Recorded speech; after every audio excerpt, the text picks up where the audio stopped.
Hello students, welcome back to NEP BSc channel. So last video ಅಲ್ಲಿ ವರ್ನರ್ಸ್ theory ಕಲ್ತಿದ್ರಾ, EAN rule ಅಂದ್ರೆ ಏನು ಅಂತ ಕಲ್ತಿದ್ರಾ, ಮತ್ತೆ ಇದು ಯಾವುದು ವೇಲೆನ್ಸ್ ಬಾಂಡ್ ಥಿಯರಿ ಅಂದ್ರೆ ಏನು ಅಂತ ಕಲ್ತಿದ್ದೀರಾ. ಓಕೆನಾ.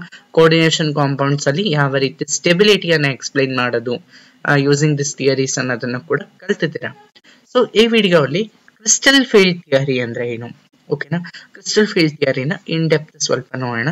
ಸೊ ಆಲ್ರೆಡಿ ನೀವು ಕ್ರಿಸ್ಟಲ್ ಫೀಲ್ಡ್ ಥಿಯರಿನ 12th ಅಲ್ಲಿ ಕಲ್ತಿರ್ತೀರ. ದಟ್ ಮೀನ್ಸ್ ಸೆಕೆಂಡ್ ಇಯರ್ ಅಲ್ಲಿ ಕ್ರಿಸ್ಟಲ್ ಫೀಲ್ಡ್ ಥಿಯರಿ ಬಗ್ಗೆ ಕೇಳಿರ್ತೀರ, ಸ್ವಲ್ಪ ತಿಳ್ಕೊಂಡಿರ್ತೀರ. ಈಗ ಅದನ್ನ ಸ್ವಲ್ಪ ಡೆಪ್ತ್ ಅಲ್ಲಿ ನೋಡೋಣ. ಓಕೆನಾ. So let's start.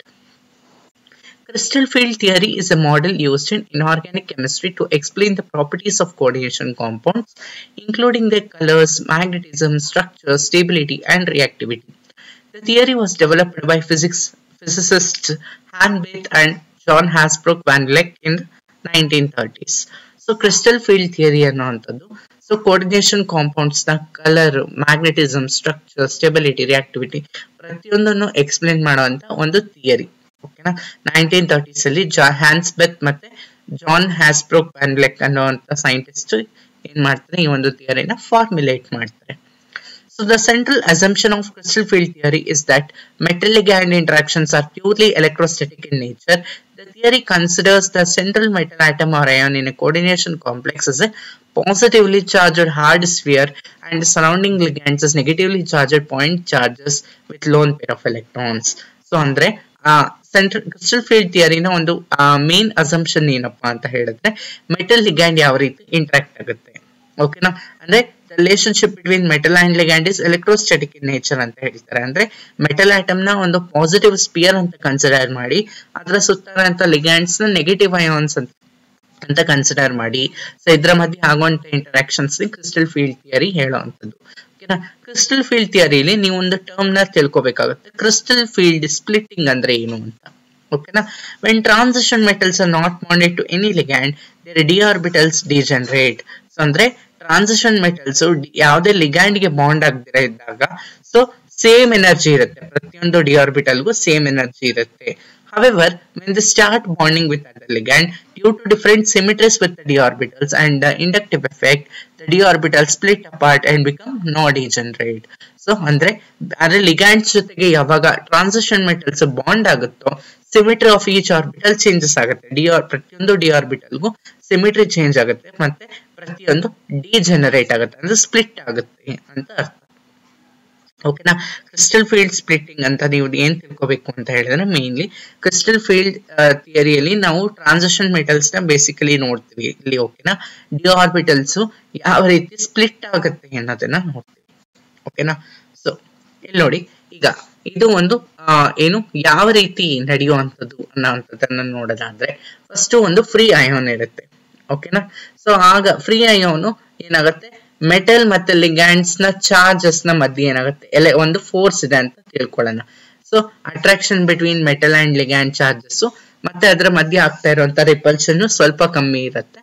ಸೊ ಅದಾದ ನಂತರ ಡಿಸ್ಟೆಬಿಲೈಸೇಷನ್ ಕಡಿಮೆ ಇರುತ್ತೆ. ಲಾಸ್ಟ್ ಗೆ ಏನಾಗುತ್ತೆ, ಸೊ ಈ ಫ್ರೀ ಅಯೋನ್ ಇದರ ಒಂದು ಇನ್ಫ್ಲೂಯೆನ್ಸ್ ಅಲ್ಲಿ ಏನಾಗುತ್ತೆ, ಅದರ ಒಂದು ಆರ್ಬಿಟಲ್ಸ್ ಏನಾಗುತ್ತೆ, ಸ್ಪ್ಲಿಟ್ ಆಗುತ್ತೆ. ಬ್ಯಾರಿಸೆಂಟರ್ ಅಂತ ಏನಿದೆ, ಸೊ ಅಲ್ಲಿ ಆರ್ಬಿಟಲ್ ಸ್ಪ್ಲಿಟ್ಟಿಂಗ್ ಆಗ್ತಿದೆ, ಅಂದ್ರೆ ಕ್ರಿಸ್ಟಲ್ ಫೀಲ್ಡ್ ಸ್ಪ್ಲಿಟ್ಟಿಂಗ್ ಆಗ್ತಿದೆ ಕೆಮಿಕಲ್ ಎನ್ವಿರಾನ್ಮೆಂಟ್ ಅಲ್ಲಿ. ಸೊ ಟೆಟ್ರಾಹೆಡ್ರಲ್ ಕಾಂಪ್ಲೆಕ್ಸ್ ಅಲ್ಲಿ ಯಾವ ರೀತಿ, ಆಕ್ಟಾಹೆಡ್ರಲ್ ಕಾಂಪ್ಲೆಕ್ಸ್ ಅಲ್ಲಿ ಯಾವ ರೀತಿ ಅನ್ನ ಇನ್ ಡೀಟೇಲ್ ನೋಡೋಣ ಸ್ವಲ್ಪ ಅಷ್ಟೇ. So in octahedral complex, in the case of octahedral complex having 6 ligands surrounding metal atom, we observe repulsion between the electrons in d orbital and ligand electron. So octahedral means 6 electrons surround ಆಗಿರುತ್ತೆ, ಕರೆಕ್ಟಾ. So 6 electrons surround ಆಗಿರೋದ್ರಿಂದ D orbitals ಮತ್ತೆ ligand orbitals ಏನಾಗುತ್ತೆ, repulsions create ಆಗುತ್ತೆ. The repulsion is experienced more in the case of dx square minus y square and dz square orbitals as they point towards the axis along the direction of the ligand. So ಈ ಒಂದು D orbitals ಏನ್ 5 D orbitals ಇದಾವೆ, ಇದರಲ್ಲಿ most repulsion experiencing orbitals ಯಾವುದು ಅಂದ್ರೆ dx square minus y square ಒಂದು, ಇನ್ನೊಂದು dz square. So last 2 orbitals ಮೂರ್ ರಿಪಲ್ಷನ್ ಏನು ಎಕ್ಸ್ಪೀರಿಯನ್ಸ್ ಮಾಡುತ್ತೆ, due to they have their axes along the direction of ligand. So ಅದರ ಒಂದು ಡೈರೆಕ್ಷನ್ ಬಂದು ಲಿಗ್ಯಾಂಡ್ ನ ಒಂದು ಡೈರೆಕ್ಷನ್ ಕಡೆಗೆ ಇರೋದ್ರಿಂದ ರಿಪಲ್ಷನ್ ಜಾಸ್ತಿ ಇರುತ್ತೆ. Since they have higher energy than average energy in the spherical crystal field, so higher energy ಇರುತ್ತೆ. ಆವರೇಜ್ ಎನರ್ಜಿ ಎಷ್ಟಿರಬೇಕು ಅದಕ್ಕಿಂತ ಹೈಯರ್ ಎನರ್ಜಿ ಇರೋ ಕಾರಣ ರಿಪಲ್ಷನ್ಸ್ ಆಗುತ್ತೆ. On the other hand, dxy, dyz and dzx orbitals experience lower repulsion as they are directed between the axes. ಅದೇ ಇನ್ನ 3 orbitals ಇದಾವೆ, dxy, dyz ಮತ್ತೆ dxz ಅನ್ನೋ ಆರ್ಬಿಟಲ್ಸ್. ಇದಕ್ಕೆ ರಿಪಲ್ಷನ್ಸ್ ತುಂಬಾನೇ ಕಡಿಮೆ ಇರುತ್ತೆ, ಯಾಕಂದ್ರೆ ಇದು ಆಕ್ಸೆಸಸ್ ನ ಮಧ್ಯೆ ಇರುವಂತದ್ದು. ಓಕೆನಾ? Hence, these 3 orbitals have less energy than average energy in the spherical crystal field. So ಈ 3 ಆರ್ಬಿಟಲ್ಸ್ ಅಲ್ಲಿ ಲೆಸ್ ಎನರ್ಜಿ ಇರುತ್ತೆ. ಸೊ ಆದ್ರಿಂದ ಆಕ್ಟಾಹೆಡ್ರಲ್ ಅಲ್ಲಿ ನಮ್ಗೆ 2 ಸ್ಪ್ಲಿಟಿಂಗ್ಸ್ ಅನ್ನ ನೋಡ್ತೀವಿ. ಓಕೆನಾ? 2 ಸೆಟ್ಸ್ ಆಫ್ ಆರ್ಬಿಟಲ್ಸ್ ಅನ್ನ ನೋಡ್ತೀವಿ. ಸ್ಪ್ಲಿಟ್ ಆದ್ಮೇಲೆ ಡಿ ಆರ್ಬಿಟಲ್ಸ್ 5 ಇರುತ್ತೆ. ಅದು ಏನಾಗುತ್ತೆ, ಇನ್ ದಿಸ್ ಕೇಸ್ ಆಕ್ಟಾಹೆಡ್ರಲ್ ಅಲ್ಲಿ ಯಾವ ರೀತಿ ಸ್ಪ್ಲಿಟ್ ಆಗುತ್ತೆ ಅಂದ್ರೆ ಒಂದು T2G ಸೆಟ್ ಅಂತ ಕರಿತೀವಿ, ಮತ್ತೆ ಇನ್ನೊಂದು EG ಸೆಟ್ ಅಂತ ಕರಿತೀವಿ. T2G ಸೆಟ್ ಅಲ್ಲಿ 3 ಆರ್ಬಿಟಲ್ಸ್ ಇರುತ್ತೆ. ಆಕ್ಟಾಹೆಡ್ರಲ್ ಕಾಂಪ್ಲೆಕ್ಸ್ ಅಲ್ಲಿ T2G ಸೆಟ್ ಅಲ್ಲಿ 3 ಆರ್ಬಿಟಲ್ಸ್ ಇರುತ್ತೆ. ಯಾವ್ದ್ಯಾವ್ದು?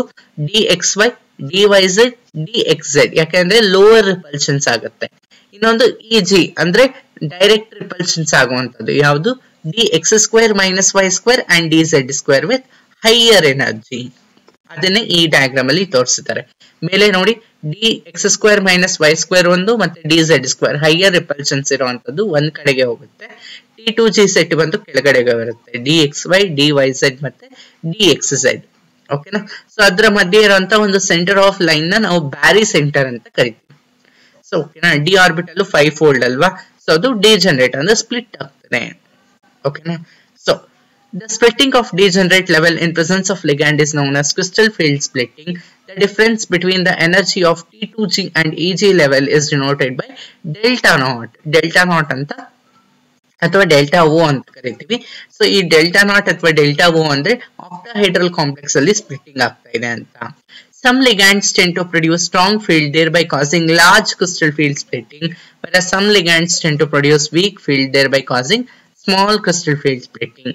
ಸೊ ಇದರ ಒಂದು ಡಿಫರೆನ್ಸ್ ಏನು, ಕ್ರಿಸ್ಟಲ್ ಫೀಲ್ಡ್ ಮಧ್ಯೆ ಇರುವಂತ ಒಂದು ಡಿಫರೆನ್ಸ್ ನ ನಾವು ಡೆಲ್ಟಾ ಓ ಅಂತ ಏನ್ ಕರಿತೀವಲ್ವಾ, ಈ ಡೆಲ್ಟಾ ಓ ಲಾರ್ಜ್ ಯಾವಾಗ ಆಗುತ್ತೆ ಅಂತ ಹೇಳಿದ್ರೆ ಸ್ಟ್ರಾಂಗ್ ಲಿಗ್ಯಾಂಡ್ಸ್ ಇದ್ದಾಗ. ಓಕೆನಾ? ಸೊ ವೀಕ್ ಲಿಗ್ಯಾಂಡ್ಸ್ ಇದ್ದಾಗ ಏನಾಗುತ್ತೆ, ಡಿಸ್ಟೆನ್ಸ್ ಕಡಿಮೆ ಇರುತ್ತೆ ಅಂತ ಹೇಳ್ತಾ ಇದ್ದಾರೆ. ಓಕೆನಾ?